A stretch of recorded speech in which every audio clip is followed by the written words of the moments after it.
Hey everyone, welcome to Show versus Business, your weekly take on pop culture from two very different perspectives. I'm your host, Theo, and on the line I have the man himself, Mr. Benja. What's up, my man? Oh, what's good, my man? What's good? Oh man, hey, I'm glad to get blown away this week. What? Oh. I'm No, really. talking about Not how am I? How are you? You're out in Florida. What's going on? exactly. We'll get to that in a second. But hey, everyone, thanks for listening. We have a great show this week. We're going to talk a little bit about AI, artificial intelligence, and what's happening in the entertainment industry and how it's going to change our viewing habits and just how we see TV shows and movies in the future. So, yeah, what else you want to discuss? And on the AI side, maybe let's go back there. Yeah, there is some relevant news. One that just came up in the middle of our discussions. James Earl Jones is no longer going to be doing the voice of Darth Vader. There were every time I see James Earl Jones in the news now, I think it's going to be one of those he's passed away kind of Yeah. news tweets or something. It's like James Earl Jones will no longer be able to. And I was like, oh no. Then he's like, he's not going to be doing the voice of Darth Vader anymore. It's like, oh, okay. But the interesting thing about this story was that relates to what we're talking about today is that it's going to be done with AI. So they tried out using an AI version of James Earl Jones' voice in the Kenobi show, and a lot of people didn't notice. Some people said it sounded funny. Some people said, are we sure that's him?" But most people just kind of rolled with it.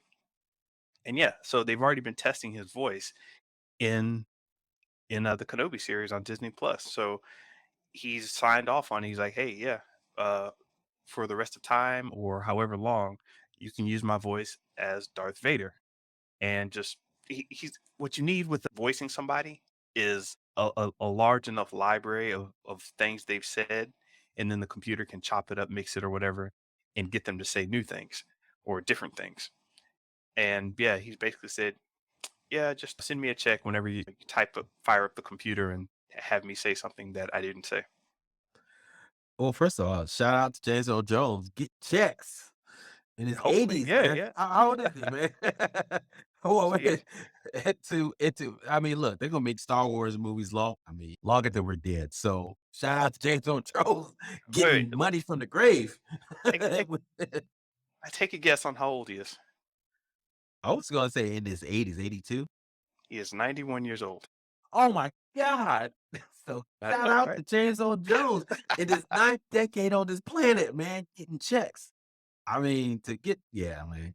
Kudos to him, man. So yeah, when we first talked about this story, I did not know that they already started this process. So I thought they were going to start doing it. So when I was watching the Obi-Wan and when he when that voice popped up, I was, oh, good for James Earl Jones getting checks, right? But then to your point, that kind of makes sense. It's kind of like it's almost like brand IP, right? That voice is like I can't imagine anyone else doing that voice. Even I mean, have you watched any of the Clone Wars shows and spinoffs and stuff? I'm assuming when Darth Vader shows up, there's an actor that's kind of doing the voice, right? So it's kind of like almost like IP. So they're trying to figure out like, hey, we need to just crap that voice is so iconic to Darth Vader, we can't mess this up. And we know we're gonna be using Darth Vader to the end of time. So we need to go ahead and Yeah. just lock this in.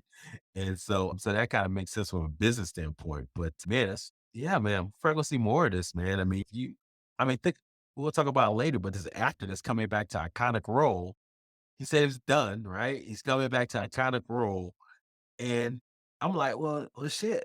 Will he ever be able to lead? I mean, and then that goes into why not create an AI simulation of that character, right? Because why not? So I think to your point, AI entertainment is going to be really relevant for the future because now we're getting into IP that just never dies anymore, Hmm. And so now these people who make these characters what they are, does that mean their voice, their likeness, their images, the way they did certain things? Can anyone else play them? That's gonna be interesting. So Yeah. Well, I don't know if anybody's recognizing what's going on with AI, and we'll get into it deeply later on, but in a little bit.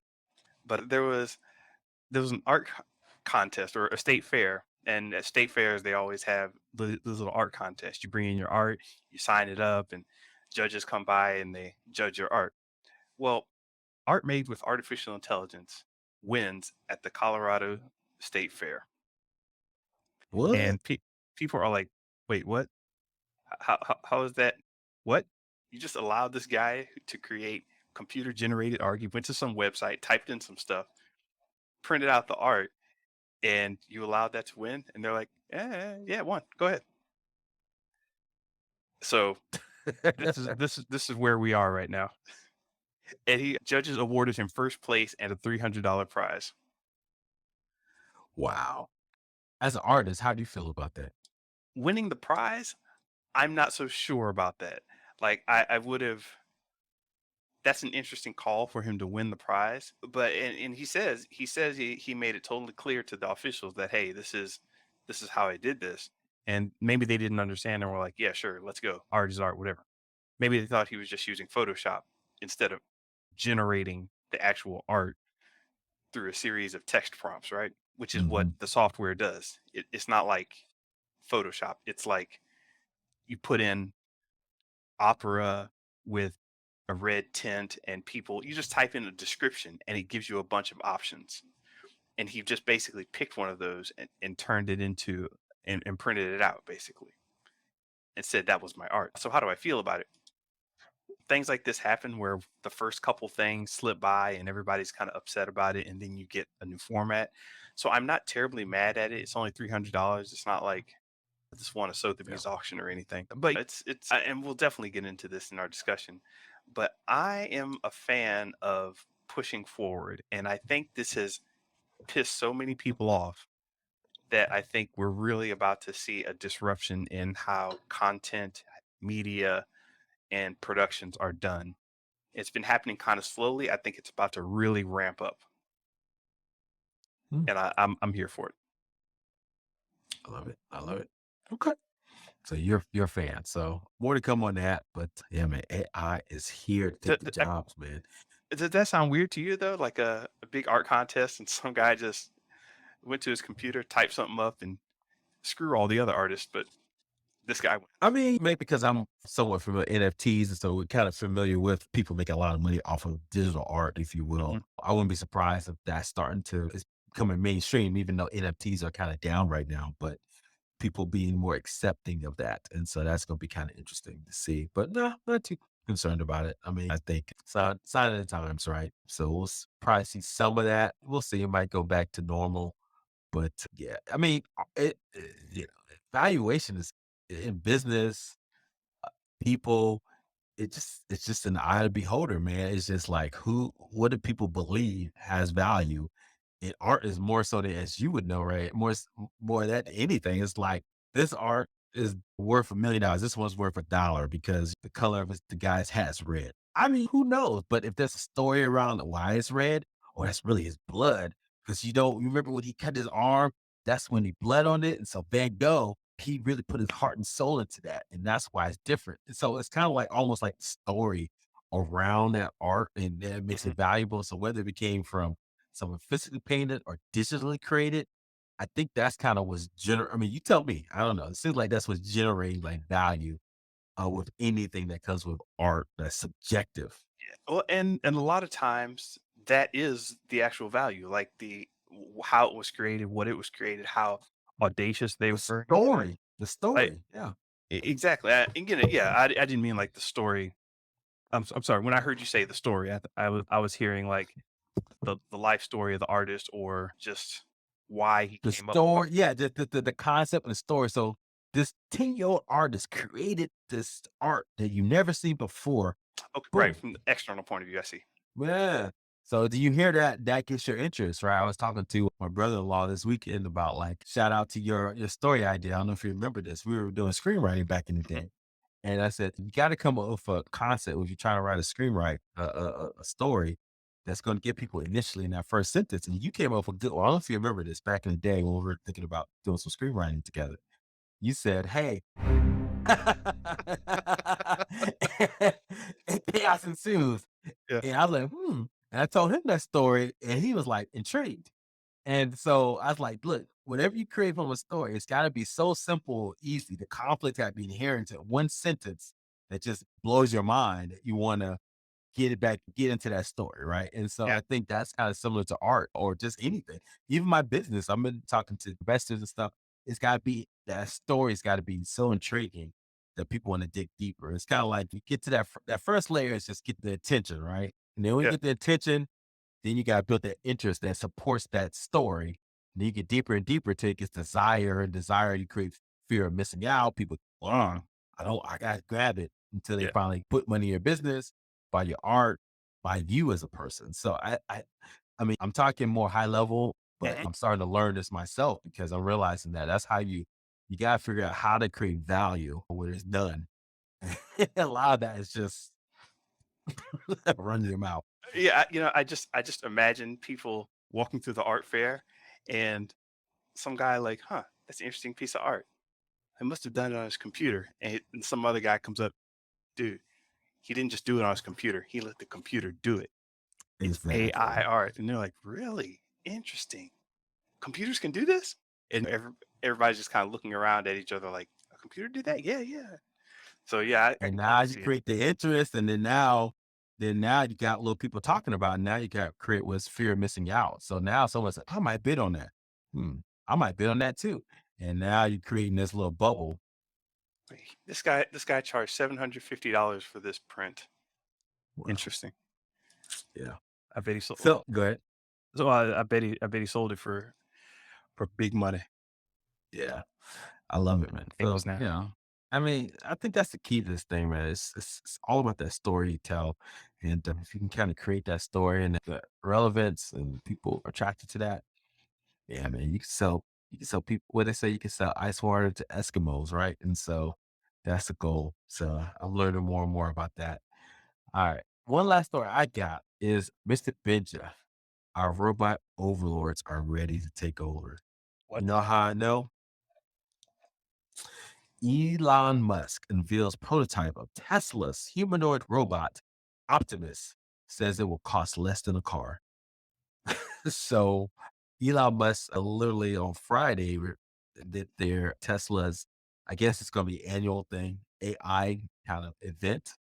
And he finally revealed their version of a humanoid robot, which has two legs, arms, hands, kind of a cylindrical body, wannabe face. And it did some simple dance moves and walked around, and everybody kind of lost their shit.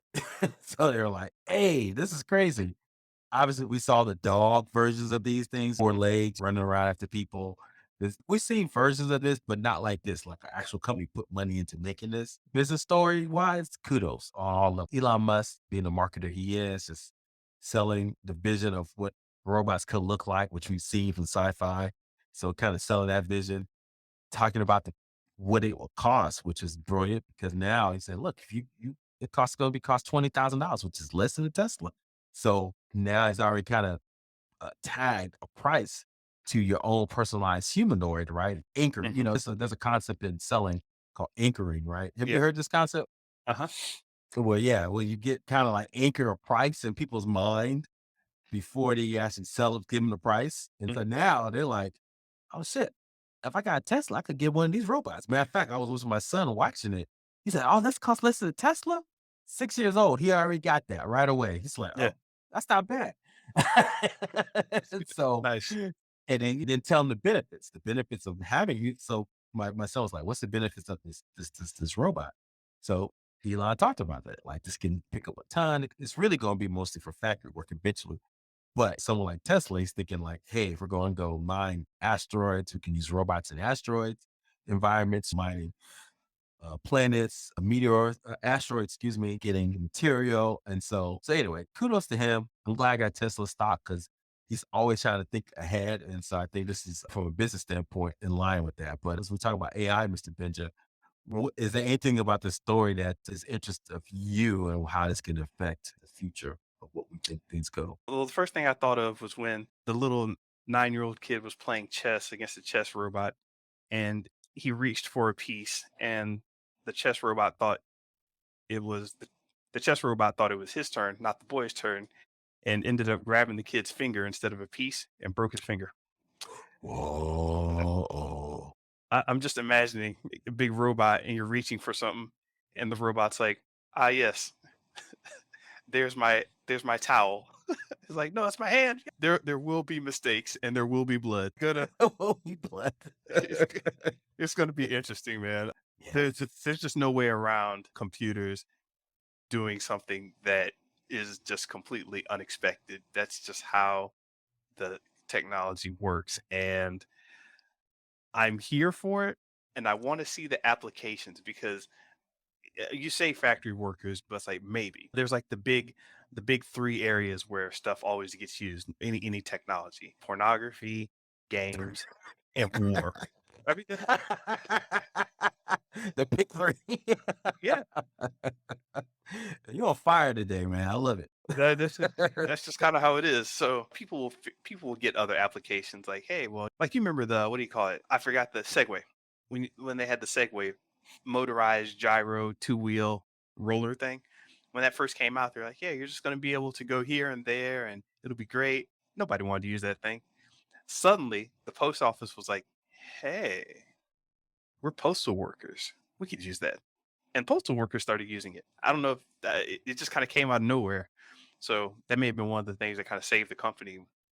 And I don't know. I don't know what the Tesla bot's going to be used for. Maybe a bouncer at a club. I don't know. Man, you made a good, interesting point.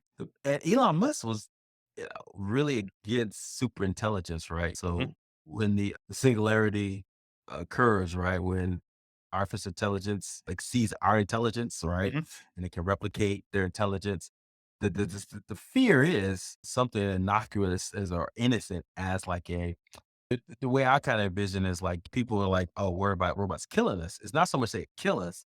They'll start to your point. They'll do things that just core to their fundamental programming. So and that's what's what kill us, right? So if their role is to cut down all the trees and make timber everywhere, and they hit super intelligence with the AI algorithms, and they get smarter and smarter, their role is to continue doing that. And so mm, that they'll cut down every tree they see. Then their intelligence will say, well, shoot, the trees are made of wood. So anything that has wood, we need to tear down. So they start tearing down all the buildings in the whole world. So yeah, yeah. we are homeless, and then their mind is like people getting away of trying to cut down wood. So I need to mow down people or run them down to get to the wood. So it's kind of like Yeah. their mind is not they is not like they're gonna kill us because they're malicious and evil. They're just like they're not thinking of us as they just think of us a problem to solve, and that's what's scary. And I think you highlight that point. Something as simple as like chess, kid trying to put his hand to grab a piece, and a robot is like, "That's my piece," or that finger is my piece. I'm just taking this and to squeeze too hard. Yeah, yeah. So Yeah, it's a funny thing, and Elon is about this high level AI being able to sit in the corner and contemplate and twiddle its fingers by itself. He mhm, doesn't want that going on because that no. leads to very bad places. As a Microsoft's AI Twitter bot found out when it started calling people bad names and figuring out where people lived and stuff like that, it was terrible. Oh, wow, I didn't know that. I know it was calling people names. I know found out where people lived. Oh, no. Yeah, no, it just ran amok, and they shut it down pretty quickly. So yeah, Yeah. but with the Elon Musk, even if even if AI is limited and it's a kind of a service based thing, and Google's running into this with their Google Street deal, but they have the cars that drive around. It's like they're still running into cases where the car can't figure out, like, wait a minute, is that a person or is that a Halloween costume of a dog? Is that a dog? Because I can hit a dog, but is that a kid in a dog costume? I don't know. So it's still running into these weird problems here and there, and we shall see what happens. But as time has told us, we have no clue where this technology is going to go. Well, I mean, I think of facial recognition software where they've already done studies that show if you have a darker face, because the algorithm perceives darker features as more problematic because the database has shown them they go into any police database that see there's more darker faces that end up in jail. The assumption is, oh, if you're a dark face, you're a criminal. And so this facial recognition software has to be taught to take out the biases. That's a big thing. bias in computer AI recognition, facial recognition. Matter of fact, I knew a founder who built a company on facial recognition, Mhm. saw that was happening, and he was trying to change things around. They, it was a black guy run by a black guy. They fired him as CEO of his company because of that. So anyway, Are you calling Google racist? I'm not saying anything like that because Google is great. They gave me some funding for my business. But I will say bias is real, man, because Yeah. human beings create the programs, original programming. And we all have kind of biases. Just simple things as like, yeah, what's a good example? Like look at a database and see the majority of criminals, people that present as a criminal, arrest them. But if the majority of this database are black faces and they're looking at these different characteristics, they're still a matching algorithm and say, hey, this black face is someone that we want to arrest, right? Yeah. Potentially. So, and we'll get into this with the Netflix algorithm, which definitely knows what race you are, what it will display, get you to click on something. So I thought that was kind of interesting. So yeah, man, this is definitely interesting times to kind of think about entertainment, but just AI in general and its functionality and the benefits of society. It's going to be interesting. So more to come there, man. Anything else on the news you want to cover? I mean, that's from the AI standpoint. I'm good with the news for now. Yeah, man. Let's get into it, man. Let's get everyone to the feature. All right, Mr. Benja. So, what are your thoughts about AI right now? And let's kind of set the table as you do so eloquently of what we want to discuss today around AI entertainment. So yeah, let me set the stage for this. There were in the past year, 2 years, 3 years, however far you want to go back, we've been seeing an exponential rise in the use of computer assisted development of creative media going into movies, games, music, whatever have you. uh, Twitch streams, YouTube, wherever entertainment and content media has been going out, you've been seeing an influx of computer technology. And you can even see the little steps way back from when auto tune, right? It's just, let me fix this guy's voice up. And people are complaining, oh, that's not his real voice. It's like, who cares? We're going to lips. We're gonna lip sync. It's like, I thought he had laryngitis. Why is he on stage? It's like, he's lip syncing. And over time, it now it comes down to, well, this guy's in an art show and he's an artist, but he didn't do any art Mm, himself. And it starts to become this really hard question of, okay, what are we doing? Where are we going? But I think one of the keys that's interesting for this show versus business feature that we're doing here is that as far as business is concerned, do we want actual people? I mean, can't we outsource to a computer? Isn't that cheaper in the long run? And on the development side, even as a creative, it's like, you know what? I mean, I see we have these people over here, but I can't get these 5 artists on the same page. What if I could get 2 artists on the same page and have computer generated art do the rest of it? I mean, you start to have these questions about how is the business run now. So it's a wild, wild world right now. And as we said with James Earl Jones, voice is being taken over. In fact, let me just go through some of the areas to give an overview of where AI has been in use.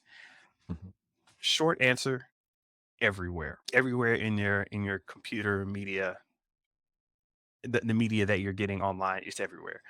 Concept art is when people try to figure out new ideas, how something's going to look. That's what's been hitting off lately with software like Dolly and Mid Journey. Those are the kind of art programs that are being used now, and that everyone's talking about. Animation. It's like, well, how does the zebra look when he jumps off a cliff? Like, well, are we going to make a zebra jump off a cliff? No, just use some animation, figure it out. Use the AI. mhm, Camera work.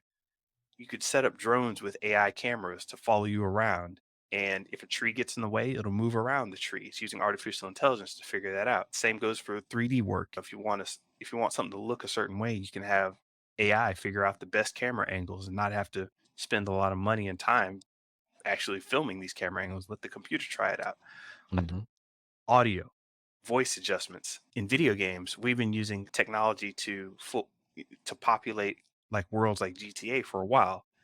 no one going in and hand placing all those trees. They just run a program like Speed Tree, and it goes and places trees and rocks. And we kind of say, we like it, we don't like it, whatever. And I don't know if you're on Twitch or anything like that, but there's this there's this character called Kodamiko, and got banned from Twitch, right? Because it's a totally virtual character, but it got banned from Twitch for impersonating a homeless person. Oh, Yeah. I mean, this is just funny. It's like, well, I won't get Twitch, but I mean, I won't get banned, but my AI bot can do it and get banned. It's like mhm. I'm going to cancel an AI bot. What does that even mean? It's voice acting, script writing, deep face, where we're replacing faces, bodies, and clothes, and Mm. the algorithms. How is all of this? How are you even making a choice on what you want to watch?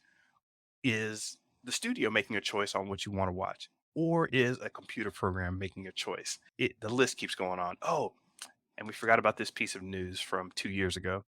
Warner Brothers even signed a deal to have AI driven film management. You know what they mean by that? No. Oh, to determine what films they're gonna greenlight, right? I think I Exactly. remember that, yeah. That's that's kind of wild to me where you have just all these films, and even though you've got a room full of people saying, "Wow, these are really good films," they're going to run it through the AI to see if the computer gives it a thumbs up or a thumbs down. Like, well, it's got these people could possibly act in it. It's got this type of story. These trend lines are going this way. The computer says, "No, we don't like it." I mean, it's weird, right? Hey, man, welcome to 2022. It doesn't seem weird to me. I mean, we'll talk about Netflix is doing that now, how they kinda create what shows get the 2nd season, right? Or what movies they wanna produce, right? And so Mhm. I think this why wouldn't it be on the same way on the studio level eventually? Because people looking for hits, man, and they don't know. It's not unlike a stock market, right? There's algorithms to figure out which stocks are gonna blow up and go to the moon. So I'm sure people gonna look for any advantage. If AI can give them that advantage, they're gonna take it. Right. So I think that over in time, in the past, and I think this is why this is relevant now.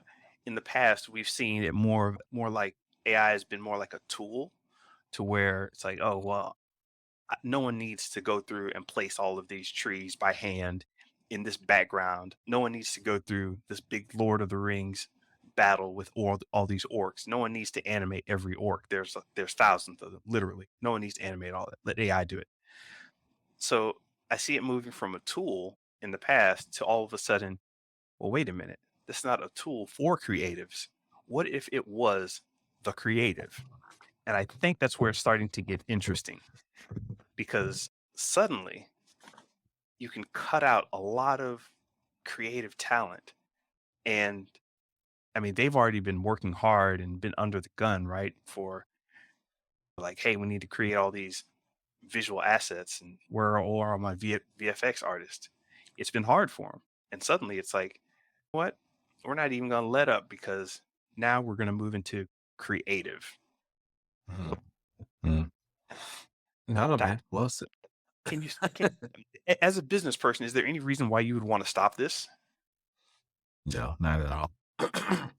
I mean, biggest cost driver of your business to keep your they call earnings before interest, taxes, dividends, and amortization. EBITDA Mm, is yep. really the labor costs. And so if you can get artificial intelligence to do a lot, create automation, reduce some of your labor costs, that's huge, man. In a lot of cases, labor costs could be as high as like 60% of your costs, right? To kind of drive revenue. So or drive profitability.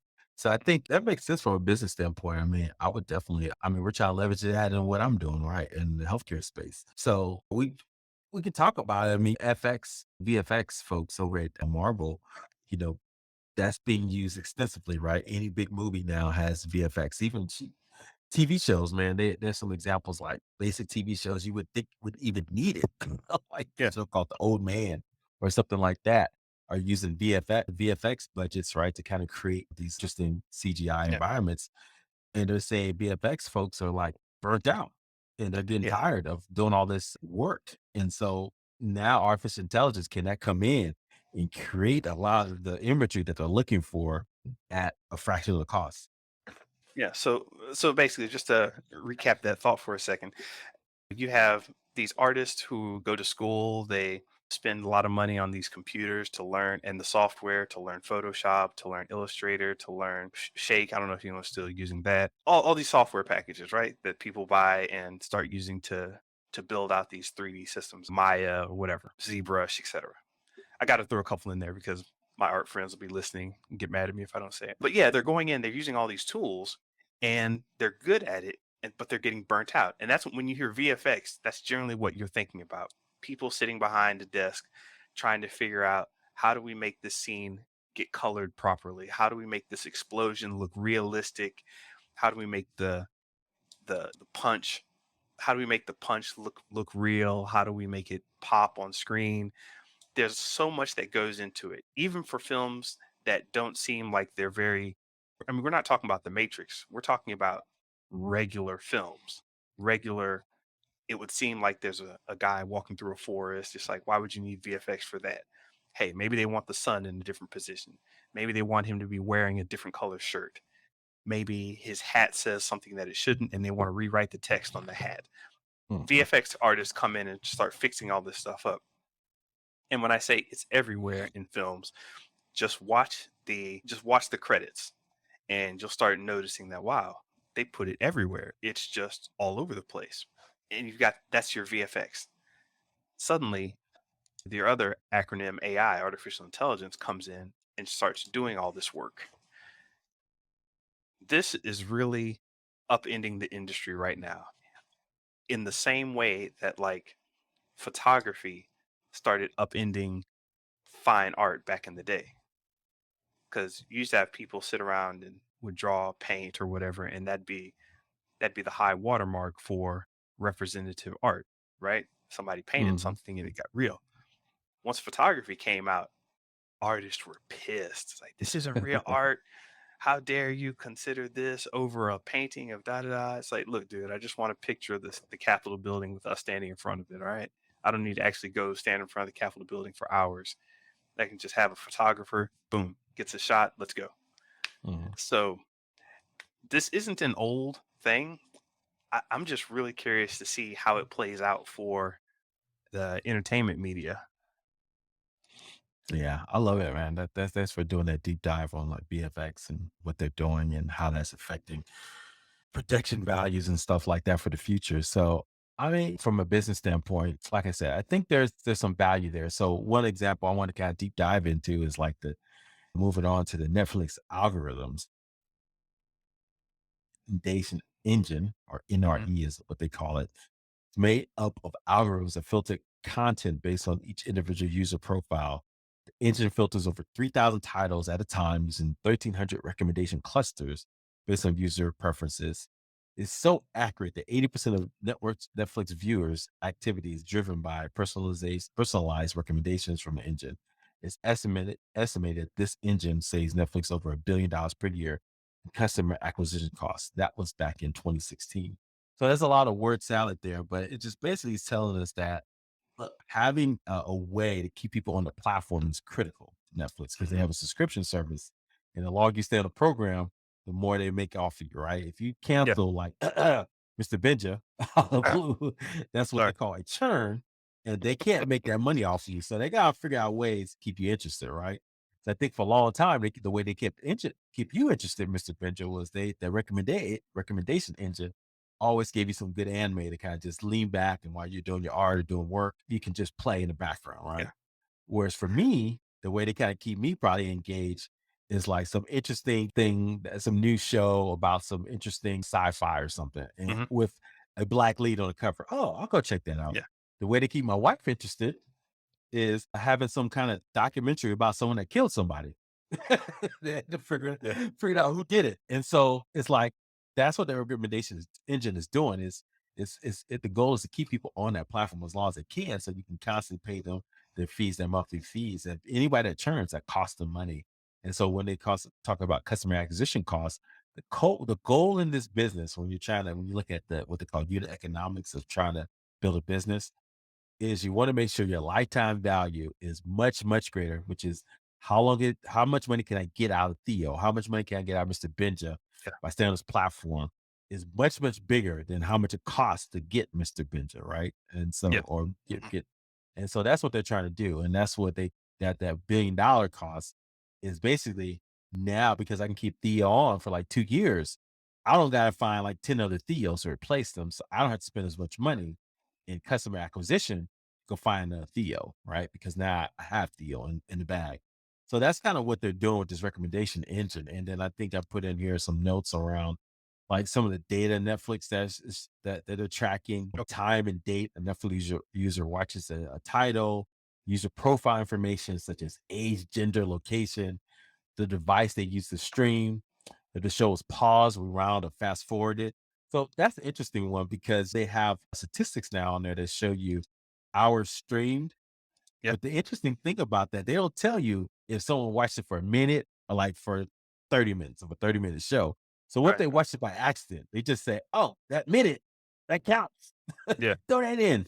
so so people are always kind of questioning the how the accuracy of this data. But I think Netflix is starting to kind of figure out how they can kind of rework that. One of the things the viewer resume watching after pausing, whether the entire TV series or movie was completed. So I say all that to say is like they already have this data, but they're not showing everything. And that's what people are kind of questioning. It's like, okay, what really is a hit on Netflix?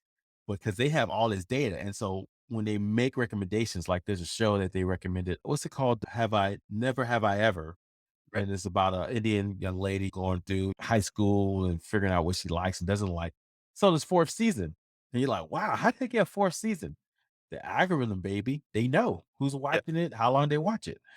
And so that's kind of interesting to me of how they're kind of thinking about and using AI to kind of understand what people like and keep them on something longer term. And I think that's the core crux of any kind of AI endeavor when it comes to streaming services, at least. Yeah. Exactly. And it's funny, a lot of people, when you tell them stuff like this or start to bring this up, they think, oh, it doesn't know me. It doesn't, I'm different and it doesn't figure me out. They're not actually figuring you out. If you saw that one word in there, recommendation cluster, Hmm. basically, I don't know if you've ever run into, you're talking to somebody and suddenly you're like, hey, you like that show? Oh, I love that show. And you're like, oh my God. Hey, you like that too? Oh man, that's my jam. And you two are both bouncing back and forth. And it's like, there are very few people, but once in a while you'll meet somebody who like has all your same musical taste, has all your same food taste or whatever.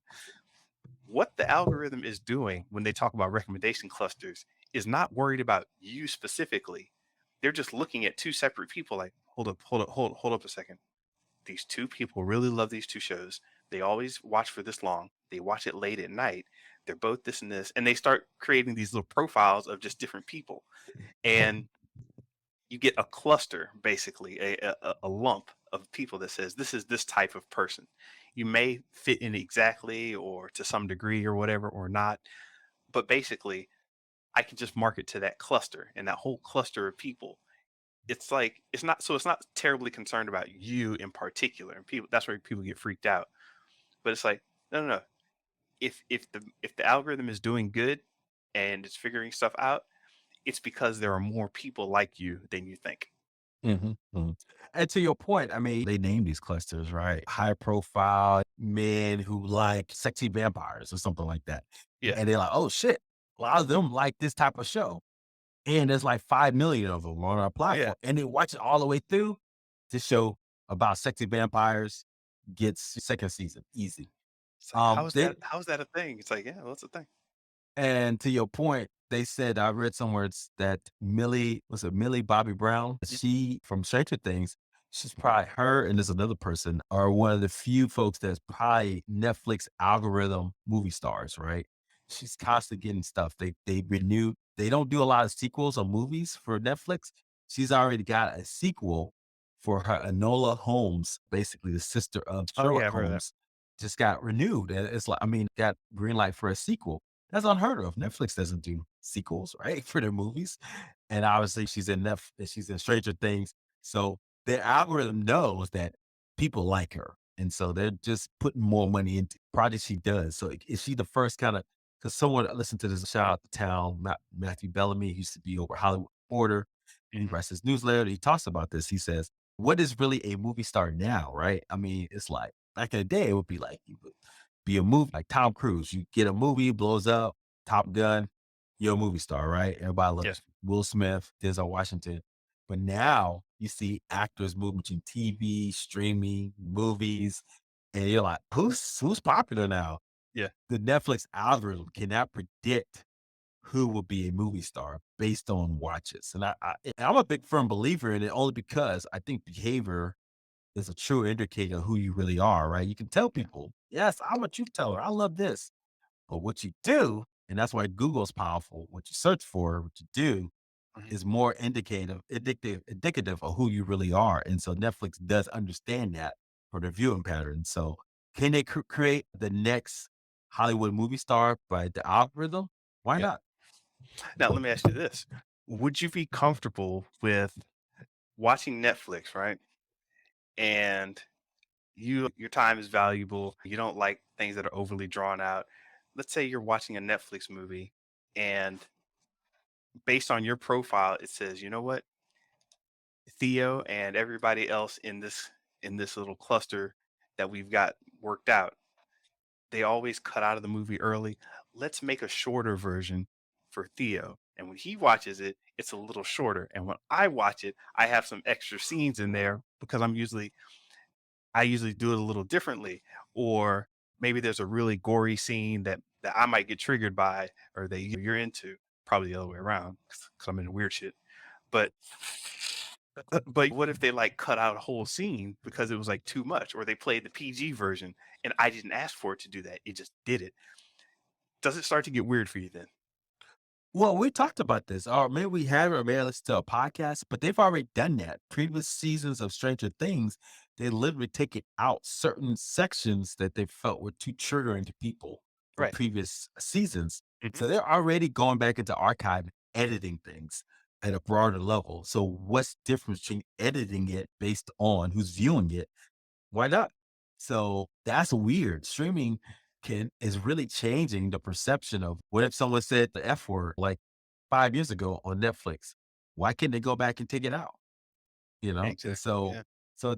that's kind of interesting. The con you said, or you remember how George Lucas used to always create these new versions of Star Wars, right? Mhm. He didn't want to have Han Solo shoot Greedo first. So he had to put this CGI version where Yeah. Greedo shot him first, and then now Han Solo had a reason to shoot him. Yeah. I was like, stuff like that is like these, but people have proof because I have the original digital set of Yeah. the original series. I said, nah, that shit went in there, man. So Yeah. get out of here, George Lucas. But guess what? We don't have a physical copy anymore, man. So now Yeah.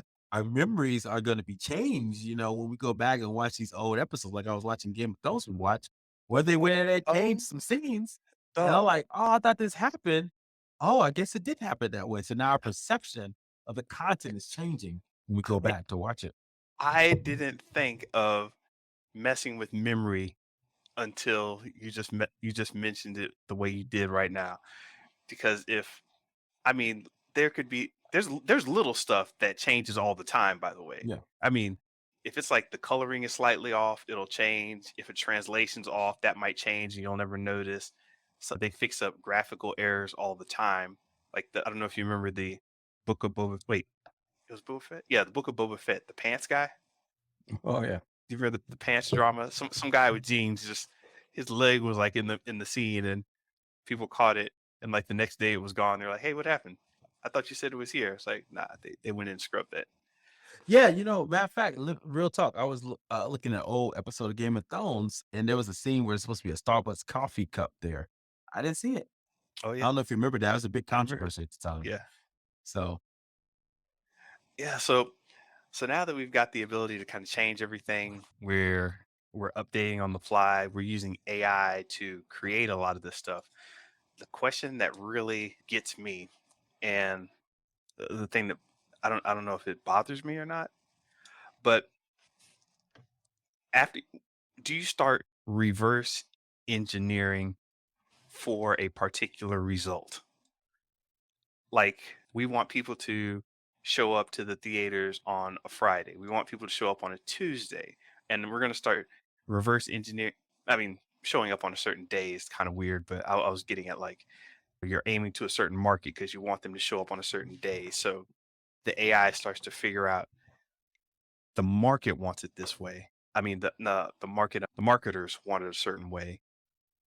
Let's reverse engineer a product the way the marketers want it, as opposed to what the public will actually like. You know Mhm. what I mean? See what I'm getting at? Dude. Yeah, I mean, why not, man? And that's the scary part. I mean, look, we already know people tap our phones, and marketers know exactly what we're talking about. Google knows what to show us and display ads. That's why advertising is becoming big now on streaming, right? They have a lot of data on us. So why wouldn't they show different advertisements, right, to us based on what we like? Netflix is gonna, the rumor is they're gonna have something here in November. So we'll see. Maybe we'll talk about that. What kind of ads did you see, Mr. Benja, versus what I saw, right? And we're watching the same show. We could Right. do an experiment, watch the same show at the same time and see what kind of ads show up for us.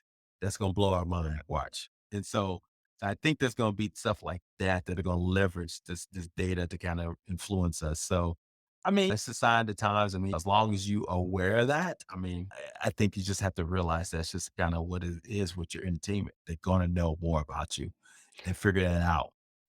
Well, yeah, I think it's dangerous, and Hollywood and all these guys, they're playing with something pretty dangerous because, well, not in just the social sense, but even the financial sense, where anytime people start trying to say, and I hate these discussions where someone's like, well, we had one Terminator, and not Terminator because that has a good sequel, but let's say any of the sequels, right? They start to figure out, oh well, they liked they liked the mom character in Terminator, so let's add more of this.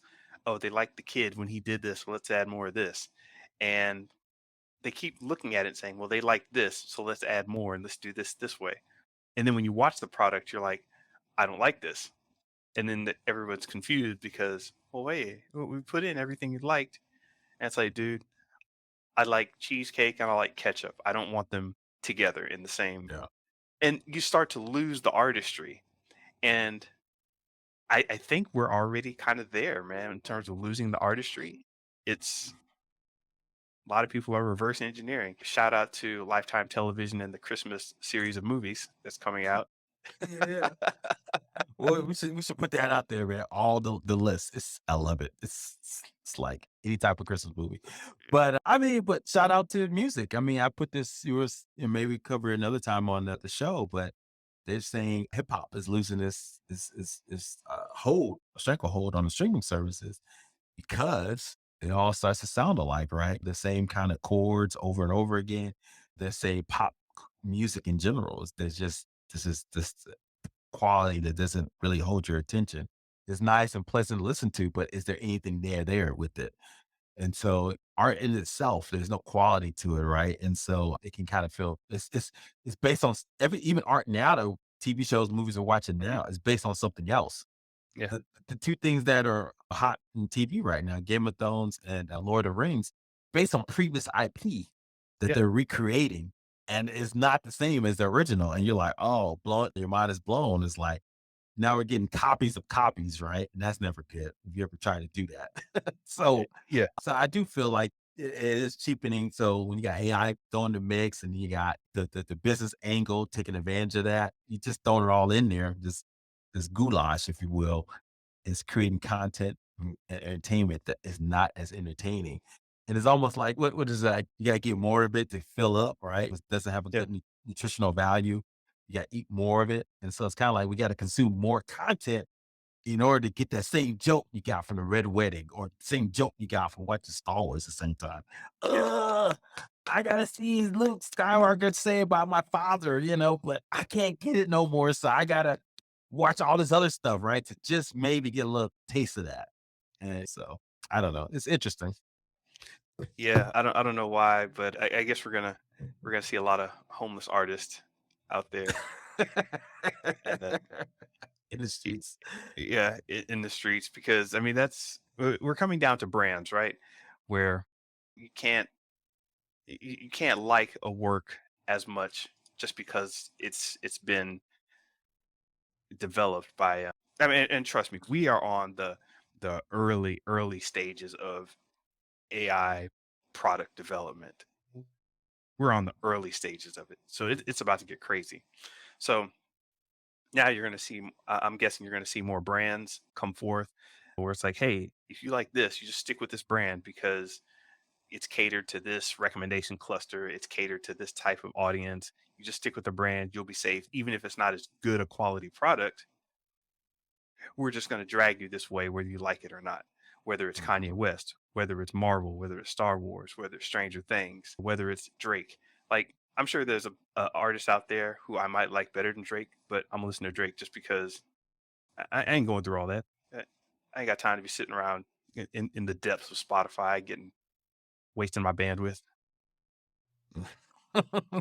Yeah, man. So, yeah, it's very interesting times, like they said, that we live in, especially with entertainment and where it's going. So, Mr. Benja, man, I don't know. Anything else before we wrap up? I think we kind of covered in detail. This where just I just want to take note, man. We're on the precipice of something very strange and weird, and I don't know what it means for the business side. I don't know what it means for the artistic side, but yeah, man, the Skynet's here. And on that optimistic note, we'll go ahead and end the episode. But Mr. Benja, anything you got planned for the week? As I said, man, I got some ideas on reaction videos. I did a re-up on Disney Plus, so I was about to start watching She-Hulk, and I was like, wait a minute, I can record this. So I might have live video commentary of me watching She-Hulk, and I don't know, it might not be safe for work. I might have to try another show that I'm. But yeah, I'll do it for She-Hulk. We'll see what happens. Okay, yeah, man. Let me know how it goes. Maybe we'll do a live virtual take of the last episode. I think it's next week. You want to do okay? I mean, okay, yeah, we'll figure out something. We can try something out. Something different. Yeah, I Yeah, yeah. would be interested to see how that works. And then Andor, check that out when you get it, see what your thoughts are. Hey everyone, thank you for listening. Please like, subscribe, and comment at Show versus Business on Twitter, YouTube, and Instagram. Listen to us at Spotify, iTunes, or wherever you listen to podcasts. Visit us on our website at Show versus Business. Want to hear us live? Please check us out around 9 Eastern, 6 Pacific, Wednesdays on IG Live. And Mr. Benja during his ADD experience. And that's where we go in and do our check in of the news from the week. Hi, Mr. Benja. Have a great one. Peace.